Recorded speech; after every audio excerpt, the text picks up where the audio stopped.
हा आत्मा म्हणजे मनही नव्हे, तो मनालाही चालवतो आणि मनाच्या द्वारे स्थूल शरीरालाही चालवतो. तुम्हाला एक आत्मा आहे, मला निराळा आत्मा आहे. आपल्यापैकी प्रत्येकालाच वेगवेगळा आत्मा आहे आणि एक एक वेगवेगळं सूक्ष्म शरीर आहे आणि त्यामधून आपण स्थूल बाह्य शरीरावर कार्य करत असतो.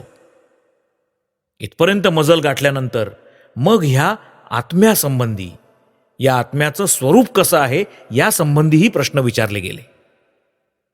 शरीरही नाही, मनही नाही, असा हा मानवाचा आत्मा मग आहे तरी काय? खूप उलटसुलट चर्चा झाली, अनुमानं केली गेली, तऱ्हेतऱ्हेची तात्विक मतं अस्तित्वात आली. या सगळ्यातून आत्म्यासंबंधी निष्पन्न झालेले काही सिद्धांत मी आता तुम्हाला सांगण्याचा प्रयत्न करतो.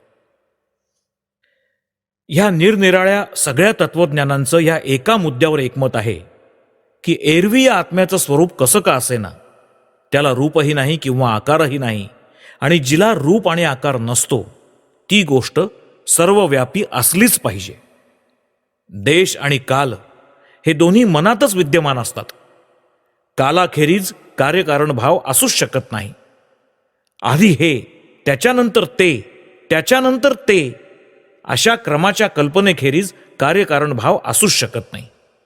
सारांश, देश, काल आणि कार्यकारण ही तिन्ही मनामध्येच असतात. आणि ज्या अर्थी आत्मा हा मनाच्या पलीकडे असून रूपरहित म्हणजे निराकार आहे, त्या अर्थी तो देश, काल आणि कार्यकारण यांच्या पलीकडे असला पाहिजे. आणि याप्रमाणे तो जर देश, काल आणि निमित्तांच्या पलीकडे आहे तर तो अनंत असलाच पाहिजे. आणि इथेच आमच्या तत्वज्ञानातला सगळ्यात श्रेष्ठ सिद्धांत येतो, तो असा की अनंत कधी दोन असू शकणारच नाहीत. आत्मा जर अनंत असेल तर मग केवळ एकच आत्मा असू शकतो. आणि तुम्हाला एक आत्मा आहे, मला निराळा आत्मा आहे, वगैरे वगैरे ज्या काही आत्म्यांच्या अनेकत्वाविषयीच्या कल्पना आहेत त्या खऱ्या असणं शक्य नाही. आणि म्हणूनच खरा मानव हा एकमेवाद्वितीय अनंत सर्वव्यापी आत्मा आहे. तेच मानवाचं सत्य स्वरूप आहे. आणि वरवर खरा भासणारा मनुष्य हा व्यावहारिक जीव त्या खऱ्या मानवाची एक सीमित किंवा नामरूपाच्या उपाधींमुळे ओढवलेली अवस्था आहे. ह्या अर्थाने ती पौराणिक कथा खरीच ठरते की हा वरवरचा माणूस, हा व्यावहारिक जीव एरवी कितीही मोठा असला तरी वस्तुतः तो त्या पलीकडच्या खऱ्या मानवाचं केवळ एक अस्पष्ट प्रतिबिंबच आहे. तो खरा मानव, तो आत्मा कार्य आणि कारण यांच्या पलीकडे असल्यामुळे, देश आणि काल यांनी बांधलेला नसल्यामुळे स्वाधीन म्हणजे स्वरूपतः मुक्त असला पाहिजे. बद्ध तो कधीच नव्हता. त्याला बांधील असं काय आहे? हे त्या आत्म्याचं प्रतिबिंब हा वरवरचा मनुष्य, हा व्यावहारिक जीव मात्र देश, काल आणि कार्यकारण भाव यांनी जखडलेला आहे. म्हणजेच तो बद्ध आहे, किंवा आमच्या काही तत्वज्ञांच्या भाषेत सांगायचं म्हणजे तो बद्ध आहे असा भासतो. पण खरोखर तो बद्ध मात्र नाही. आमच्या आत्म्यासंबंधी हेच सत्य आहे की तो सर्वव्यापी आहे, तो चैतन्य स्वरूप आहे आणि तो अनंत आहे. आम्ही स्वरूपतःच असे आहोत. प्रयत्न करून आम्हाला तसं व्हायचं नाही. प्रत्येक आत्मा अनंत आहे आणि म्हणून जन्म मृत्यूचा प्रश्नच उद्भवू शकत नाही. एकदा एका शाळेमध्ये कित्येक लहान मुलामुलींची परीक्षा घेणं चाललं होतं. परीक्षक त्यांना अंमळ कठीणच प्रश्न टाकत होता. त्यापैकी एक प्रश्न असा होता की ही पृथ्वी पडत का नाही? परीक्षकाला त्या मुलांकडून गुरुत्वाकर्षणासंबंधी काही उत्तर हवं होतं. बहुतेक मुलांना काहीच उत्तर देता आलं नाही. काही 4-2 मुलांनी अडखळत पृथ्वी न पडण्याचं कारण गुरुत्वाकर्षण किंवा तसलंच काहीतरी आहे असं गुळमुळीत मोघम उत्तर दिलं. एका चुणचुणीत मुलीने मात्र उलट प्रश्न टाकून त्या परीक्षकाला उत्तर दिलं. तिने त्याला विचारलं, तुम्ही पृथ्वी जी पडणार म्हणता ती कुठे बरं पडणार? खरंच पृथ्वी पडणार कुठे? हा प्रश्नच मुळी चुकीचा आणि वेडगळपणाचा होता. पृथ्वी पडणार कुठे? पृथ्वीच्या बाबतीमध्ये पडणं किंवा चढणं काहीच नाही. अनंत अवकाशात वर किंवा खाली म्हणून काही नाहीच. वर आणि खाली हे केवळ कशाच्या तरी अपेक्षेने योजायचे शब्द आहेत. वर खालीपणा हा सापेक्ष असतो. अनंत जाणार कुठे आणि येणार तरी कुठून? त्याने कुठून यायचं आणि जायचं तरी कुठे? तर याप्रमाणे माणूस ज्यावेळी गतकाळाचा किंवा भावी काळाचा विचार करण्याचं थांबवतो, आपला देह उत्पत्ती विनाशशील किंवा सीमाबद्ध आहे हे जाणून देहाभिमानाचा त्याग करू शकतो, त्याच वेळी तो एका उच्चपदी आरूढ झालेला असतो.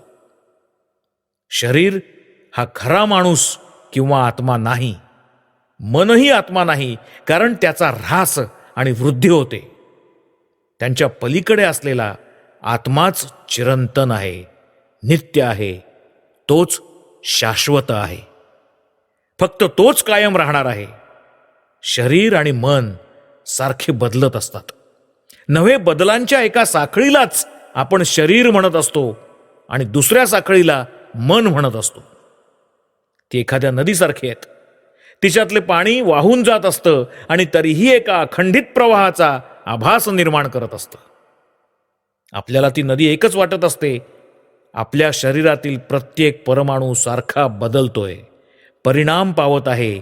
काही थोडे क्षण देखील कुणाचंही तेच शरीर नसतं आणि तरीही आपण त्याला तेच एक शरीर समजत असतो. मनासंबंधी असंच. ह्या क्षणी ते सुखी, दुसऱ्या क्षणी दुःखी होऊन जातं.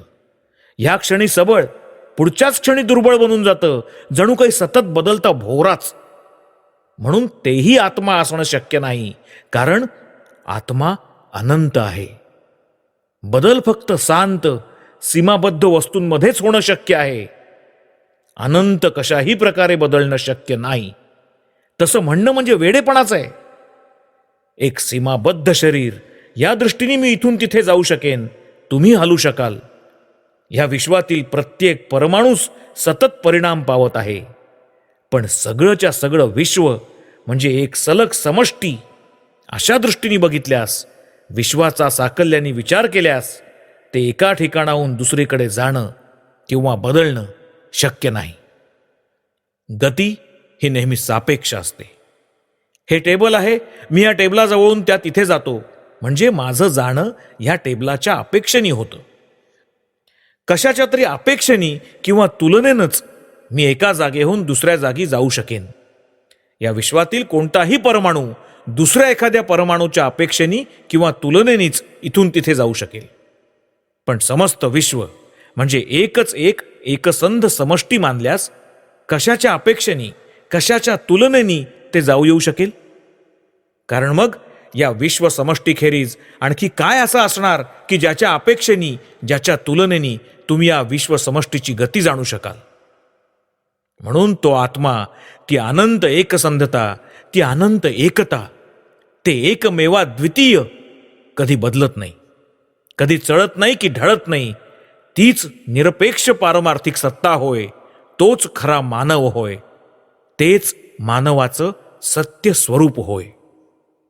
आणि म्हणून आपलं खरं स्वरूप सर्व व्यापक आहे, सीमाबद्ध नाही. आपण म्हणजे सदा बदलते छोटे छोटे सीमाबद्ध जीव आहोत. ही भावना कितीही सोयीची असली, कितीही मजेदार वाटत असली, तरी तो एक मुरलेला भ्रमच आहे. तुम्ही सर्वव्यापी अनंत पुरुष आहात असं सांगितल्यावर लोकांना भेडसावल्यासारखं वाटतं. पण हे सत्य आहे. तुम्ही सर्वांमधून कार्य करत आहात. सर्व पायांनी तुम्ही चालत आहात. सर्व ओठांनी तुम्ही बोलत असता. सर्व हृदयांनी तुम्ही भावनांचा अनुभव घेत असता. लोकांना हे सांगितल्याबरोबर ते भयभीत होऊन जातात. ते तुम्हाला वारंवार विचारतील की मग त्यांचं व्यक्तित्व उरणारच नाही काय? हे लोक व्यक्तित्व म्हणतात तरी कोणत्या वस्तूला, कोणास ठाऊक? ते एक वार बघण्याची माझी इच्छा आहे. लहान मुलाला मिशा नसतात, मोठा झाल्यावर त्याला दाढी मिशा फुटतात. त्या लहान मुलाचं व्यक्तित्व किंवा मी पण जर त्याच्या शरीरातच सामावलेलं असतं, तर मग मोठेपणी दाढी मिशा येऊन त्या शरीरात बदल झाल्यामुळे ते नष्ट झालं असंच नाही का म्हणावं लागणार? माझं व्यक्तित्व किंवा मी पण जर शरीरामध्येच सामावलेलं असतं, तर माझा एक डोळा किंवा हात नाहीसा झाल्यामुळे माझं व्यक्तित्व किंवा माझं मीपण पण नाहीसं होईल. असंच असेल तर मग दारुड्यानं दारू पिणं सोडलं नाही पाहिजे, कारण तसं केल्यामुळे त्याचं मीपण किंवा व्यक्तित्वच नाहीसं व्हायचं. चोरानं चोऱ्या करणं सोडून कधी साव बनलं नाही पाहिजे, कारण तशानं त्याचं व्यक्तित्वच नाहीसं होईल. या व्यक्तित्व गमावण्याच्या भयानं मग कुणीही आपल्या सवयी बदलूच नयेत. सगळाच वेडेपणांचा बाजार. व्यक्तित्व किंवा मीपण हे अनंताखेरीज आणखी कशातही नाही. न बदलणारी अशी फक्त तीच एक अवस्था आहे. बाकीचं सगळं काही सारखं बदलतंय, परिणाम पावतंय, वाहून जातंय. व्यक्तित्व किंवा मीपण हे स्मृतीतही असू शकत नाही. समजा की डोक्याला जबरदस्त तडाखा लागून मला माझ्या पूर्वीच्या सगळ्या गोष्टींचा पार विसर पडून गेलाय. व्यक्तित्व किंवा मीपण जर स्मृतीमध्येच असेल तर माझं व्यक्तित्व नाहीसं झालं, माझं मीपण संपूर्णपणे लोपलं, असाच त्याचा अर्थ होईल. माझ्या लहानपणीची पहिली 2-3 वर्ष मला मुळीच आठवत नाहीत. स्मृती आणि अस्तित्व जर एकच असतं, आठवण्यावरच जर माझं असणं अवलंबून असतं, तर मग माझ्या लहानपणीची मला न आठवणारी ती 2-3 वर्ष माझ्या आयुष्यातून बादच झाली म्हणायची. तसं झाल्यास माझ्या आयुष्याचा जो जो भाग मला आठवत नाही, तो भाग मी जगलोच नाही असं होईल. व्यक्तित्वासंबंधीची किंवा मीपणासंबंधीची धारणा फारच कोती म्हणावी लागेल. आपण अद्यापी व्यक्ती किंवा मी नाहीच. आपण व्यक्तित्वाच्या किंवा मीपणाच्या लाभासाठी प्रयत्न करत आहोत इतकंच. ते अनंतच आपलं खरं व्यक्तित्व, आपलं खरं मीपण आहे. तेच मानवाचं सत्य स्वरूप आहे. ज्याचं जीवन ह्या सगळ्या विश्वात व्यापून आहे, तोच खरोखर जगत असतो. आणि आपण जितके जितके आपलं जीवन लहान लहान मर्यादित गोष्टीवर केंद्रित करत असतो, तितक्या झपाट्याने आपण मृत्यूकडे जात असतो. जेवढा वेळ आपली जीवनं विश्वात व्यापून असतात, इतरांमध्ये व्यापून असतात, तेवढाच वेळ आपण खऱ्या अर्थानं जिवंत असतो. ही आपली लहान सहान जिणी जगणं म्हणजे तर खरोखर मरणच आहे. म्हणूनच आपल्याला मृत्यूचं भय पछाडत असतं. मृत्यूचं भय तेव्हाच जिंकता येईल की जेव्हा माणसाला साक्षात्कार होईल की जोपर्यंत या विश्वात एक तरी जीव विद्यमान आहे, तोपर्यंतच मी जिवंत आहे. मी सर्व वस्तूत आहे, मी सर्व देहांमध्ये आहे, सर्व जीवनं माझीच आहेत, मीच हे विश्व आहे, असं ज्यावेळी माणूस म्हणू शकेल, तेव्हाच तो अभय पावेल, अभिही होऊन जाईल. सदा बदलत्या वस्तूंची जखडला असताना अमरत्वाच्या गोष्टी बोलणं म्हणजे वेडेपणाच आहे. बदलत्या वस्तू अविनाशी असणं कसं शक्य आहे? एक प्राचीन संस्कृत तत्वज्ञ म्हणतात की ज्याचे तुकडेच पडत नाहीत किंवा जे बदलतच नाही, असं व्यक्तित्व किंवा मीपण केवळ आत्म्यामध्येच शक्य आहे. कारण तो अनंत आहे. अनंताचे कधी भाग पडणं शक्य नाही, त्याचे कधी तुकडे पडणं शक्य नाही. तो अविभाज्य आहे, अखंड आहे. अनंत आत्मा हा नेहमी आहे तसाच असतो. तीच अखंड, एकरस, एकमेवा द्वितीय सत्ता होय.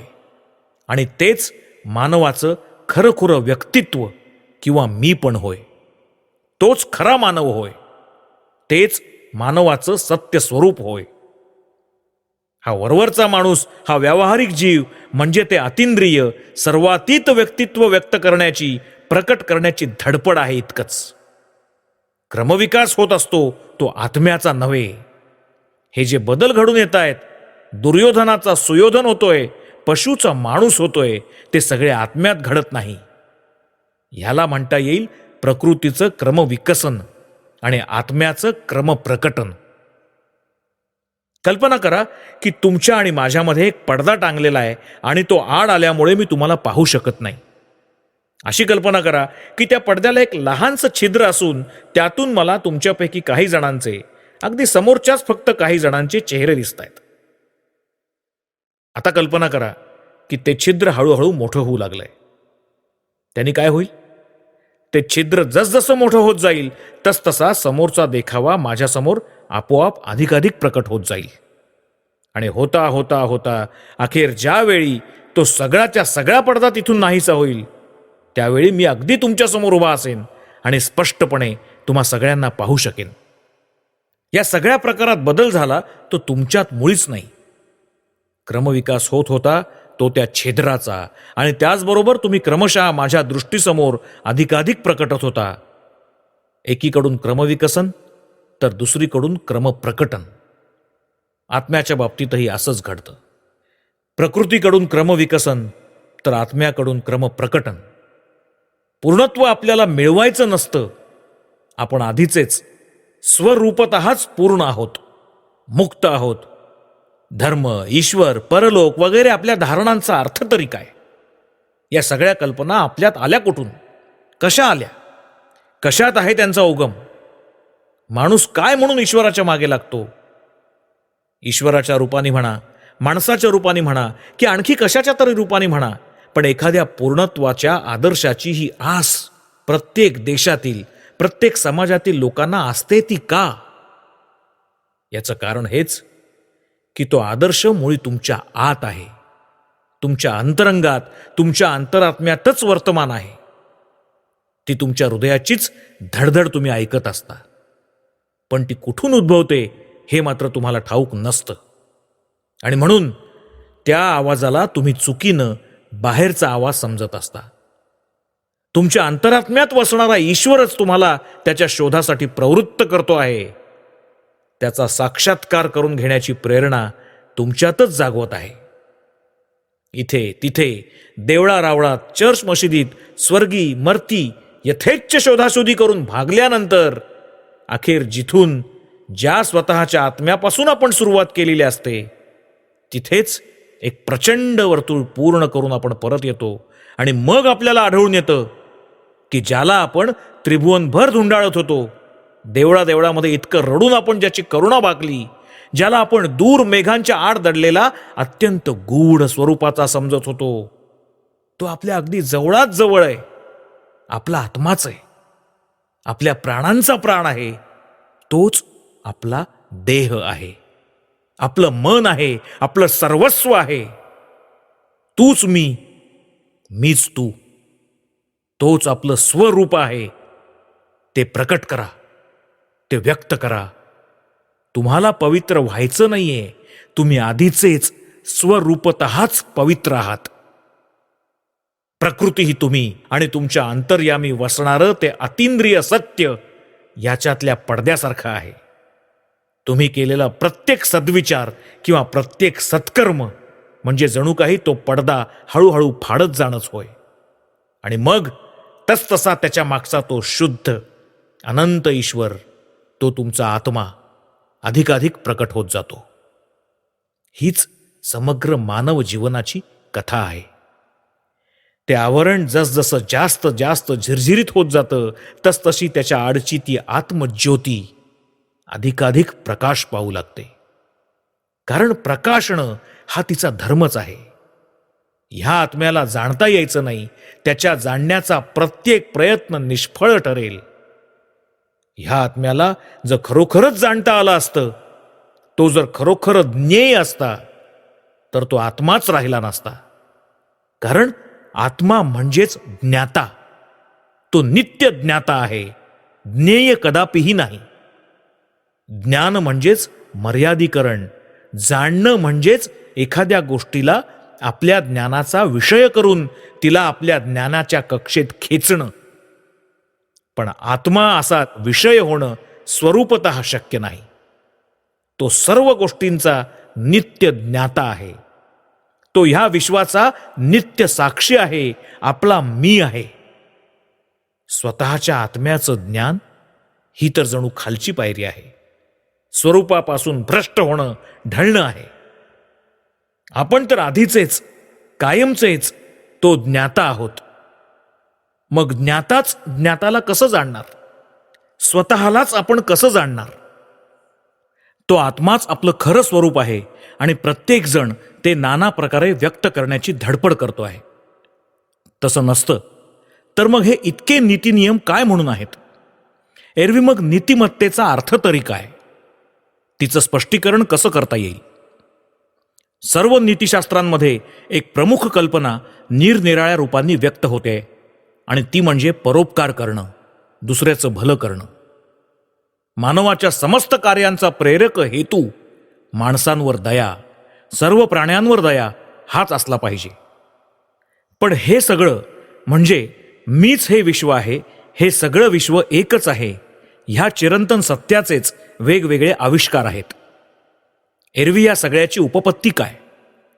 मी माझ्या बांधवांवर उपकार काय म्हणून करायचा? काय म्हणून मी लोकांचं हित करायचं? तसं करण्यास मला काय भाग पाडतं? या साऱ्यांचं कारण आहे सहानुभूती. माझा आत्माच सगळ्यांचा आत्मा आहे. सर्वांच्या ठाई मीच भरलो आहे याची अव्यक्त जाणीव. अगदी कठोरातील कठोर माणसालाही कधी कधी दुसऱ्याविषयी सहानुभूती वाटतेच. इतकंच काय, पण आपण खरं मानून चालत असलेलं हे आपलं व्यक्तित्व, हे मी पण वस्तुतः एक भ्रम आहे. ह्या भासमान व्यक्तित्वाला कवटाळून राहणं फार अनुचित आहे असं कोणी म्हटल्यास भयभीत होणारा माणूसच नीतीसंबंधी बोलताना संपूर्ण आत्मत्यागच नीतीचा पाया आहे असं ठासून म्हणेल. पण थोडा विचार करून बघा, संपूर्ण आत्मत्याग म्हणजे खरोखरच काय आहे? विचारांती आपल्याला आढळून येईल की संपूर्ण आत्मत्याग म्हणजेच आपल्या या भासमान व्यक्तित्वाचा त्याग, समस्त स्वार्थीपणाचा त्याग. मी आणि माझं ही भावना, हा अहंकार आणि ही ममता ही आमच्यात रुजलेल्या भ्रांतीचीच फळं आहेत. आणि आजचा आपला हा अहम जसा जसा निघून जातो तसा तसा आपला खरा आत्मा अधिकाधिक प्रकट होत जातो. हाच खरा खरा आत्मत्याग होय. हाच समस्त नैतिक उपदेशांचं केंद्र, पाया आणि सार आहे. आणि जाणता अजाणता अवघं जग हळूहळू त्याकडेच जात आहे. कमी अधिक प्रमाणात तो आचरण्याचा प्रयत्न करत आहे.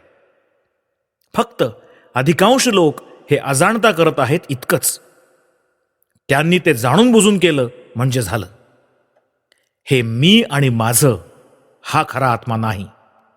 ते आत्म्याचं केवळ एक बंधन आहे, एक उपाधी आहे. हे जाणून त्यांनी कळून सवरून त्याग करायला हवा. आज आम्ही ज्याला माणूस म्हणतो तो म्हणजे त्या सर्वातीत, अतिंद्रिय, अनंत सच्चिदानंदाचा केवळ एक आभास आहे. त्या सर्व स्वरूप अनंत अग्नीचा केवळ एक स्फुल्लिंग आहे. तो अनंतच त्याचं खरं स्वरूप आहे.